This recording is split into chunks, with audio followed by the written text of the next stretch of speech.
Salama tompoko, lasain'ny doctorine numéro 15 zao tsika androany a. Ndao resana manokana amin'ny ity anio ity any atao hoe finoana. Inona ary no antsoina hoe finoana? Hébreu 2:1 voalohany avy hatrany no mamaly antsika ny amin'izay a. Ary finoana no fatokinany amin'ny zavatra antenaina, fanehoana ny zavatra tsy hita, fatokinany amin'ny zavatra antenaina. Mahatoky fotsiny tsika ny amin'ny hoe rehefa tonga ny fotoana andaozantsika an'ity tany ity dia tsy tapitreto kory ny tantaram-piainantsika fa mbola misy tantara hafa indray miandry antsika aorianan'ny fahafatesana ka na tsika ho any amin'ny toerana misy ny fahoriana mandrakizay na ho any amin'ny fifaliana sy fahasambarana mandrakizay ary vokatr'izany no antony mahatonga antsika mihazakazaka ka mivavaka sy mitady ny tavan'Andriamanitra satria maninona te ho any amin'ilay toerana feno ny fifaliana sy fahasambarana mandrakizay tsika na dia tsy mbola hitantsika ilay tanàna sy ilay toerana no maniny Jesosy antsika mahatoky kosa nefa antsika fa rehefa tonga ny fotoana izay hialantsika sy andaozantsika an'ity tany ity dia ho any amin'izany tanàna sy toerana izany isika, izay no antsoina hoe finoana, fahatokiana ny amin'izay zavatra antenaina. Inona ary no mahazava-dehibe an'ity finoana ity a? Luka 7:7-20, Asan'ny Apôstôly 4:1-7 avy amin'ny finoana no ahafahantsika mandray ny antsoina hoe famonjena.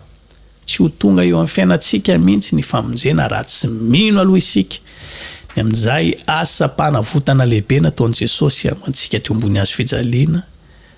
Mahatony izy dia nitsangana tamin'ny maty ary lasa nandeha petraka eo an-tanàna ankavanan'Andriamanitra rainy mifona ho antsika. Tsy hitantsika ilay tantara, tsy nanatry maso an'izany kory tsika fa saingy mino fotsiny tsika hoe izany asa lehibe nataon'i Jesosy teo ambony hazo fijaliana izany no andraisantsika famonjena, vokatr'izay finoana izay no andraisantsika an'ilay famonjena.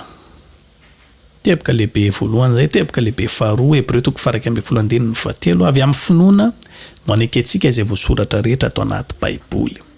Tsy anaiky an'ireo zavatra rehetra ambaran'ny Baiboly ireo mihitsy tsika ny amin'ny anina ny amin'ny hoe fitandrovana ny fahamasinana ny fahamarinana, zavatra rehetra voasoratra anaty Baiboly dia tsy eketsika raha tsy mino isika ny amin'ny fahamarinana sy ny hoe fiatraikany eo amin'ny fiainantsika. Ka antony anankiray mangeza be na mahazava-dehibe ny finoana izay hoe faneketsika izay voasoratra rehetra ato amin'ny Baiboly izay avy amin'inona? Avy amin'ny finoana no mahatonga an'izany eo amin'ny fiainantsika. Hébreu 1:12 finoana ihany koa no anaovantsika asan'Andriamanitra. Miasa tsika ho an'Andriamanitra, ilay Andriamanitra izay iasantsika tsy hitantsika mivantana ka hoe mipeh antsika isam-bolana hoe ity karamanao amin'ity asa ity. Mety misy angambany hoe manodikodina ny asan'Andriamanitra ho lasa tombotsoany manokana izay anazy sy Andriamanitra ny amin'izay.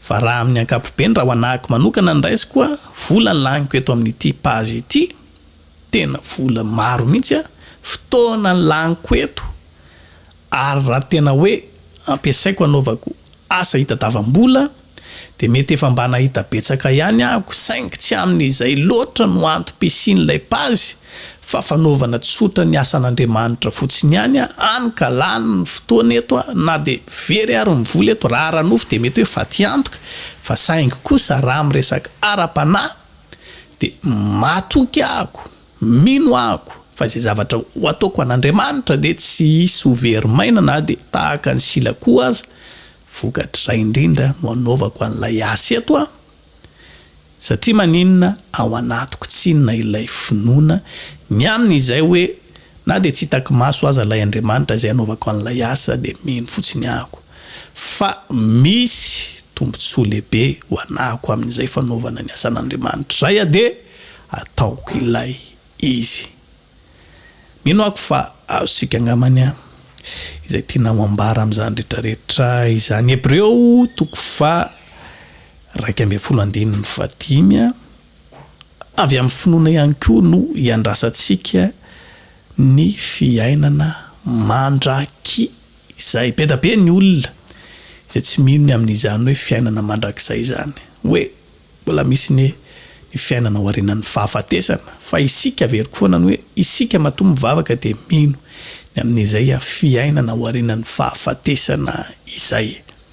Raha toka tsy misy dikany na hoe ho tapitra eto ny fiainantsika eto ambonin'ny tany eto ataoko ngamba fanahinao raha tsy ho resy lahatra ny amin'ny fivavahana tsisy anto tokony hivavahana izany ko miaina ohatry ny olona rehetra de manao zay ampifaly ny tena fa matoatsika mivavaka izay tanjona voalohany ao anatintsika de ny andraisantsika famonjena mba hatonga atsika ho voavonjy rehefa tonga ny fotoana anakiraika andaozantsika nyty tany ety.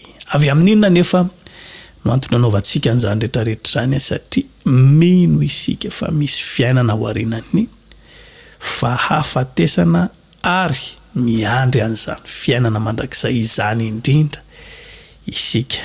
Antony mangeza be an'izany antsoina hoe finoana izany rehetrarehetra izany. Mbola betabe ny ohatra azosika raisina ato fa nde ho varanantsika treo aloha amin'ny tian'io ity ahotozantsika amin'ny heriny any filazalazana makasika ny an'ity finoana ity izay anasako anao sahady mba hiaraka amiko eto amin'ny heriny an'io tahaka an'izao. Samiary ho tahin'Andriamanitra veloma tompoko.